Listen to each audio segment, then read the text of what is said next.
तो बहुत बड़ा ज्ञानी बन गया भाई, क्यों जी? आज तो बड़ा ज्ञानी बन गया, सारी बात कहने लगा।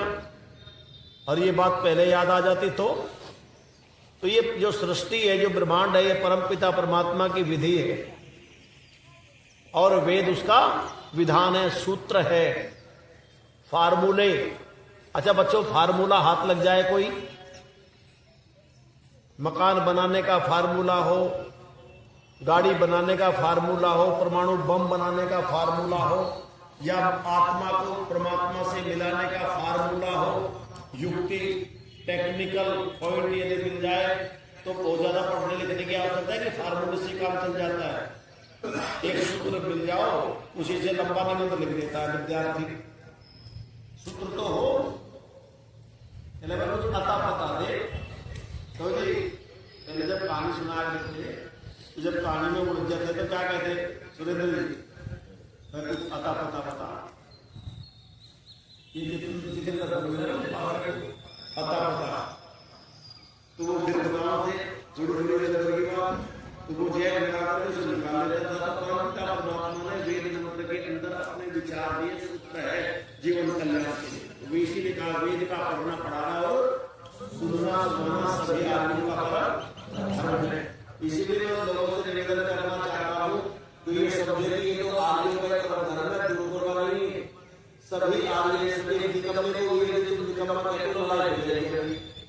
निकम्मा की गुण ये चाहता है कि तेरी बड़ाई करे तो तुम्हें अच्छा कहे, कि सारा दिन तो बदमाशी करे, आओ भले आपको बहुत अच्छे हो, प्रसन्न हो जाएगा। पहले तो बड़ा निकम्मा करना ही बचेगी। जो निकम्मा है, निकम्मे को निकम्मा कहे तब भी युद्ध, और निकम्मा को अच्छा कहे तो अरे आपके जब उपवास हो गया। तो मेरा कहने का होता है वेद मंत्र जो है सबको पढ़ने का अधिकार है, सुनने का अधिकार है। अच्छा एक बाप के चार बच्चे हैं, एक छोटा सा है, एक बड़ा सा है, एक सुंदर सा है, काला सा है। बोलिए अच्छा जो बाप की बात सुनने का सबको अधिकार है, किसी को है किसी को नहीं है, तो छोटा सा रहेगा वो पिता सबको अपने बच्चों को सबको सुनने का पता नहीं करता। वैसे परमपिता परमात्मा का विधान सबको सुनने का अधिकार है। ये भ्रांतियां हैं कि किसी एक वर्ग को अधिकार है भगवान का ज्ञान प्राप्त करने का। अभी तो सच्ची बात तो यह कि भगवान का ज्ञान प्राप्त करके हम दूसरों का भी निर्माण करेंगे।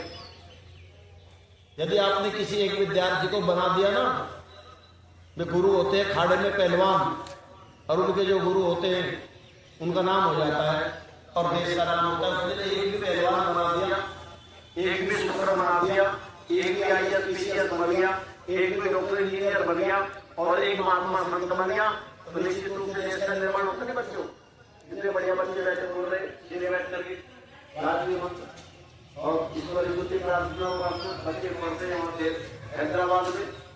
हमारे भाई आए, इनके बेटे पहले ऐसे बच्चे जो होते हैं तो हमें बहुत स्वागत करना चाहिए और ऐसे बच्चों को उत्साहवर्धन करना चाहिए। ऐसे माता पिता मिलने हैं, उन माता पिताओं का मैं धन्यवाद देता हूँ जो अपने बच्चों को गुरुकुल में पढ़ाते हैं। क्योंकि गुरुकुल में पढ़ने वाला समाज कहता है तो बहुत बढ़िया है, बहुत बढ़िया, बहुत बढ़िया जी, बहुत सुंदर। क्या कहते हैं, गुरुकुल में भेज दो, अच्छी बात भी करो, वेद पाठ करो, यशपाल जी वेद पाठ करो, हवन करो, सारा समाज कहता जी बहुत बढ़िया जी, क्या कहते हैं, बहुत अच्छा लगा, बहुत बढ़िया, आपने बहुत बढ़िया किया। ब्याह का नंबर आ जाओ, चलेगा कि है तो हवन ही करता तो जो है 12,000 की नौकरी इस रात में ठेके पर कर रहा है, उसका ब्याह करते हैं तो सुरेंद्र जी क्या देख रहे, मेरी बात गलत है क्या? नौकरी लग जाए 20,000 की 22,000 की, और यज्ञ में आत्मा की उन्नति, समाज की उन्नति, धन की उन्नति। यदि कोई अच्छा विद्वान होकर के लड़का यज्ञ आदि का कार्य कर रहा है तो ये समाज यहाँ बैठकर तो ये कहता है जी बहुत अच्छा, बहुत अच्छा, बहुत सुंदर, आपने बहुत बढ़िया किया। लेकिन जब उसका नंबर आ रहा है सबको तो कहता नहीं, मतलब सब तो ऐसे होते, लेकिन क्या हवन कर रहे होते हैं, ज्ञान करने में तैयार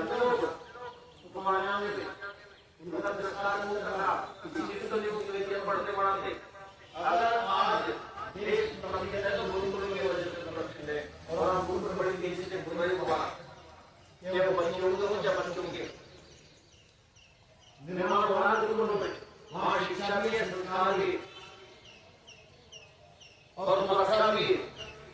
गुरुकुल में शिक्षा, संस्कार और सुरक्षा। आपकी बच्ची किसी गुरुकुल में गई, ये क्या आज तक पड़ी?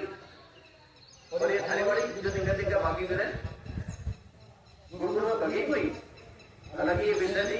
तो वहाँ शिक्षा भी है, सुरक्षा भी है और संस्कार भी है। जब इस प्रकार से भट्टी में तब करके बच्चियां निकलती है तो देश का निर्माण होगा।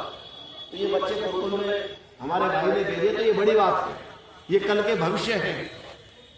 चाणक्य जैसा व्यक्ति, चंद्रगुप्त जैसे विद्यार्थी को बना करके तैयार करता है, वो गुरुकुल की तो देन है, वो वेद की तो देन है। इसीलिए कहा वेद के साथ आओ, आओ वेद के साथ जुड़ो। और वेदों में सब प्रकार की विद्या है। इस यज्ञ को करने वाला व्यक्ति, यज्ञ को कराने वाला व्यक्ति कभी भी भूखा नहीं होता, संस्कार भी नहीं होता। तो इसलिए अपने बच्चों को अच्छे से पढ़ोगे।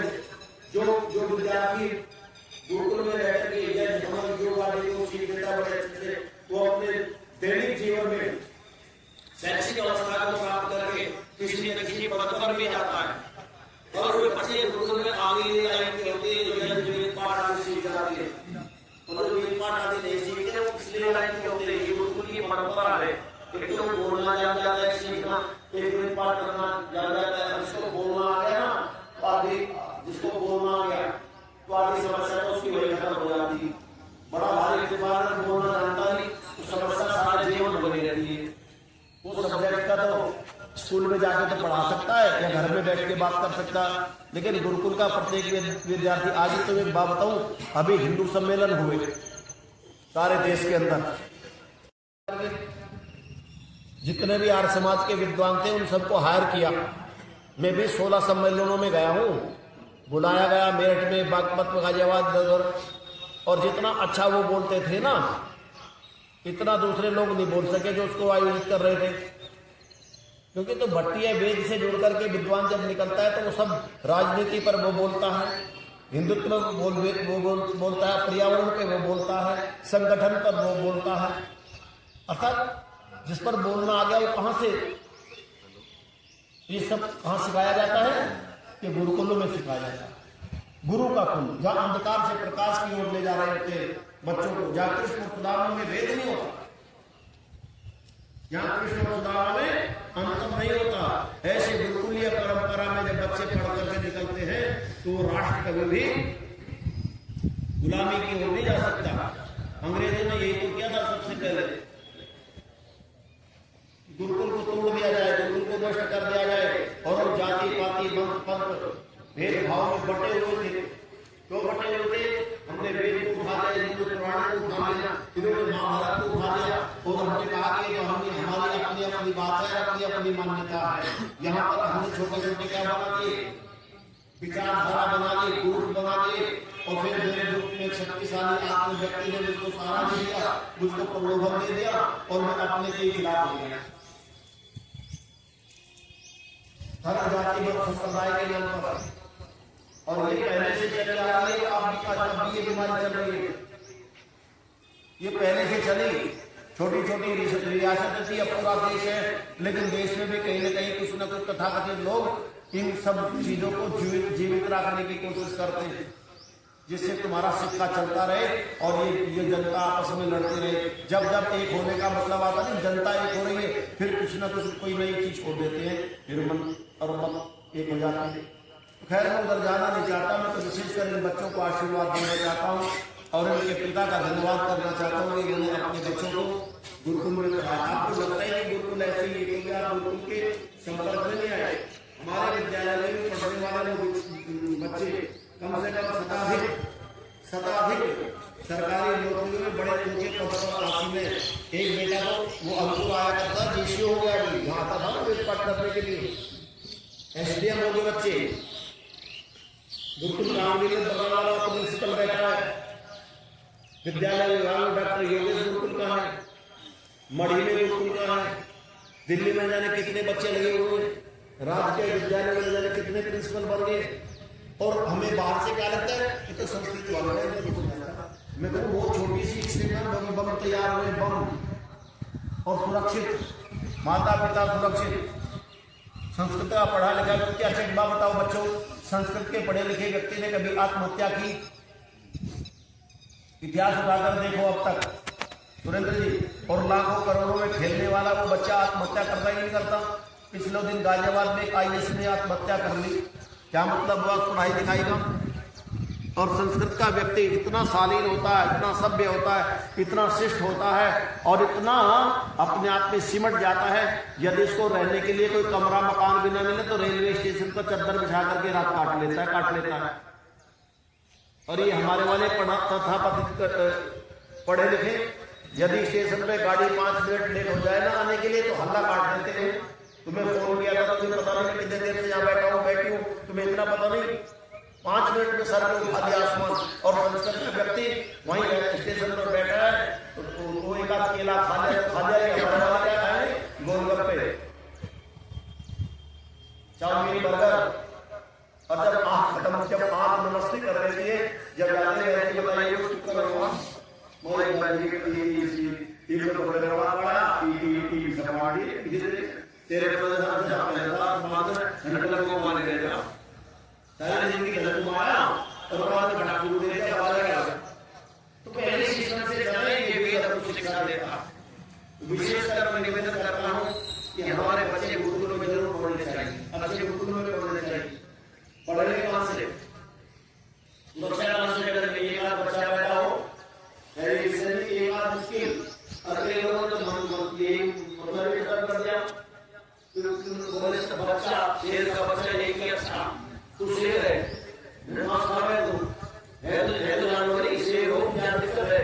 शेर का बच्चा, अरे अच्छा खासा भगवान ने मनुष्य बनाया, तू क्या बनने की कोशिश कर रहा? जानवर शेर, शेर का मतलब थोड़ी होता है। जब शेर का बच्चा एक ही अच्छा हुआ, चुनाव का समय है तो बच्चा अच्छा किया जो पूरा खैर में खड़ा हुआ ग्राउंड मानो शेर जैसा है वो तो मेरा कहने का अभिनंदन कर रहा हूँ। तो वही तो करना आते हैं सब बड़े बच्चे 5-6 बच्चे आए हैं, बड़े अच्छी बात है। परंतु परमात्मा जो संसार में आता है उसकी भरण पोषण की व्यवस्था अपने आप करता है। ऐसी बात नहीं। थोड़ी मैंने देखा हमारे परिवार में 4 भाई के 4 बच्चे थे। एक भाई के केवल एक लड़का था, वो बिना नौकरी का रहेगा, जमीन में और 5 के 5 नौकरी हो जाएगी। तुम पहले चक्कर में सारी स्थिति भगवान ने बनाई और ये लेन का व्यापार है, आत्मा तो परमात्मा का पुत्र है। जैसा करके हो गया मिलेगा जब हम थे अपना कर लिया समस्या तो यह है कि 3 पीढ़ी का ठेका लिया परेशान हो। तो यदि संतान घर में होंगे तो एक अगर एक बच्चा रहा तो आर्मी में पहुंच जाएगा, पुलिस में पहुंच जाएगा, तो भेज देंगे बच्चे को। और इंजीनियर डॉक्टर बनोगे तो बनने के बाद में आर्मी में जाओ, जाओ, इलाज किसका करोगे? जब तुम इंजीनियर, हमारे घर में एक बच्चा सब डॉक्टर इंजीनियर IAS बन गए तो फिर तुम शासन किसका करोगे? उन को भीड़ रहे जिससे तुम शासन करोगे? अरे वो तुम पर शासन करोगे, तुम्हारी कुर्सी को उठाकर खड़े करे और IAS बना सब घर रहेगा आप, क्योंकि भीड़ लगाते नहीं। तो इसीलिए आज हमारे दिलों में भाव है कि विशेष पर ध्यान देना चाहिए कि हमारे घरों में अच्छे बच्चे हों, तंदुरुस्त हों। महात्मा गांधी जैसे व्यक्ति अपने बच्चों को गवर्नमेंट स्कूल से निकाल करके गुरुकुल काल में छोड़ता है 1902 में, और गंगा के किनारे बिहड़ के आकर के बैठ जाता है झोपड़ी डाल करके, और वहां से बड़ा अभियान चलाता है। ये ऐसे विद्यार्थी जो बम के बोले तैयार होते हैं कि जिन्होंने देश को स्वतंत्र बनाने का काम किया। केवल रोटी खाने से और बम मारने से देश स्वतंत्र नहीं हुआ, या पेट हो जाने से देश स्वतंत्र नहीं हुआ। देश की स्वतंत्रता में रहने कितने लोग अपने नौजवानों ने प्राणों की आहुति दी। तो मेरा कहने का मतलब ये सब चीज तो बताता है, ये सारी चीज वेद बताता है। वेद में सारी चीजें बताई, क्योंकि वेद के अंदर राजधर्म भी है, वेद के अंदर स्वधर्म भी है। तो मैं आपसे निवेदन का वेद का पढ़ना पढ़ा और सुनना सुनाना सभी आदमी का धर्म है। मैं विशेषकर अपने नौजवान हमारे जो बच्चे हैं इनसे बड़ी विनम्रता से बहुत कहना चाहूंगा कि आने वाली पीढ़ी आपकी है। रिटायरमेंट होने के बाद तो बेकार हो जाए व्यक्ति। अभी बैठे हमारे डिविजन में है, हम जैसे व्यक्ति रिटायरमेंट की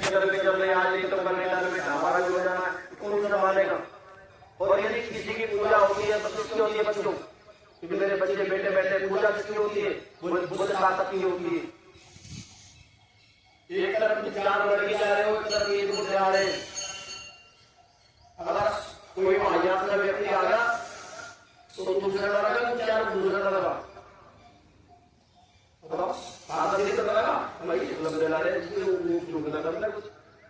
आराम से झगड़ा।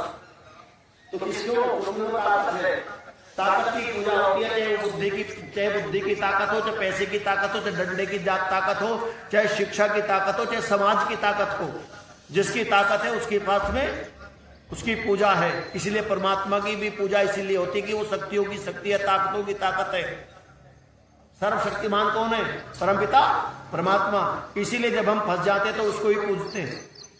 अपने अंदर ताकत को इकट्ठा करो, शक्ति को इकट्ठा करो और इस काम को तुम संभालो। यह संसार का सर्वोत्तम कर्म है। आपने यज्ञ कर दिया, सबको बांटने का काम किया। आपने एक पड़ोसी को खिला दिया तो कल आज तुमने खिला दिया, कल को उसने खिला दिया, क्या बड़ी बात हुई? ये तो पड़ोसी के दो कूड़े लेने देने हो गए। नहीं, वेद कहता है आओ और क्या बनो? बोलो व्यापक बनो, सारे संसार के कल्याण के लिए भाई आगे आओ और ये जवान कर सकते हैं। केवल ये जो बूढ़े बैठे इनका तो आशीर्वाद और अनुभव तुम्हारे काम आ सकता है। इनसे इनको लूट लो। जो बूढ़े बूढ़े लोग हैं वो क्या कर रहे हैं? इनके ज्ञान को अनुभव को ले लो। शब्द का प्रभाव है, लूटने का मतलब नहीं। इनमें पैसा ना छोड़ो। मतलब इनका जो ज्ञान है 40, 50 वर्ष का जो अनुभव है वो तुम ले लो तो तुम वहां से स्टार्ट हो जाओगे जहां से होते 0 से स्टार्ट हुए। एक घर का कोई व्यक्ति है, उस घर में 2 भाई उसके माता पिता सर्विस करते थे, उसके बच्चे वहीं से तो आगे बढ़े और तो घर 0 से शुरू हुआ हो तो वो कितने पीछे होगा। तो इसलिए हमारे घर में, परिवार में, गाँव में ज्ञानवान जो हमारे बड़े बुजुर्ग है उनसे सीख लो कि ज्ञान को तो तुम अपनी पीढ़ी में 50 साल आगे रहोगे, वहां से तुम शुरू करो और वो परिवार संपन्न हो जाते हैं। आपने देखा शहर में जो माता पिता रहते हैं बच्चों को पढ़ाते लिखाते हैं विकलांग हो जाते हैं। गाँव में भी रहते हैं कि उसका कोई व्यक्ति कोई बच्चा नहीं करता कि उनके पास अनुभव होता और ना उनके पास ये सारे संसाधन होते हैं। तो हम निवेदन करेंगे कि शिव मंदिर में आज सामने के माध्यम से जो ये चल रहा है, आदरणीय विधिवत जी हमारे कृष्ण महाराज है, इन लोगों ने मिलकर के जो सुंदर भूमिका बनाई है, आने वाले दिनों में ये सुंदर पताका को हमको अपने हाथ में लेकर के चलना और एक मार्ग बनाना ऋषिदान के नेतृत्व में। ऋषिदान कुछ विचारधारा के साथ जुड़े, भगत सिंह की विचारधारा के साथ जुड़े, सावरकर की विचारधारा के साथ जुड़े और देश की इस स्वतंत्रता की वेदी पर अपने प्राणों की आहुति देने के लिए हम तत्पर रहे। उन्हें हमारे देश की और भारत मां की तरफ देख सकता है? कोई नहीं देख सकता। और यदि हम इसी प्रकार से असावधानी से जीवन यापन करते रहे तो आपको पता होगा हमारे जीवन में बहुत जल्दी दुर्घटना घटने वाली है। सावधानी अति और दुर्घटना घटी। उन्हीं शब्दों के साथ में भगवान कहते हैं वेद का पढ़ना पढ़ाना और सुनना सुनाना सब आर्यों का परम धर्म है। मेरे प्रिय बच्चों, भद्र पुरुषों, सुनना सीख लो। जिसको सुनना आ गया वो बन गया और जिसको सुनना नहीं आया तो वो लड़ गया। लड़ने में विनाश है और बनने में विकास है। चुनाव तुम्हें करना होगा। इन्हीं शब्दों के साथ आगे बढ़ते हैं। जिस मंत्र का हम पाठ करेंगे उसका ऋषि है जमदग्नि और देवता है पावमान सोम। सोम कहते हैं ज्ञान को। वह ऐसा ऋषि आपको अपने ज्ञान से आच्छादित करके पवित्र बना दे। ओम विश्वानि देव सवितरदुरितानि पराशुव भद्रं तन्नयासुव स्वाहा।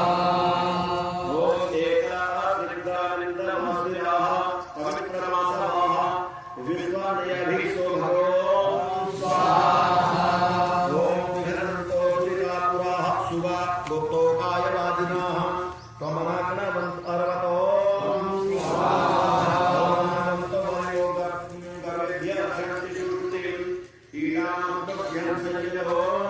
स्वाहा।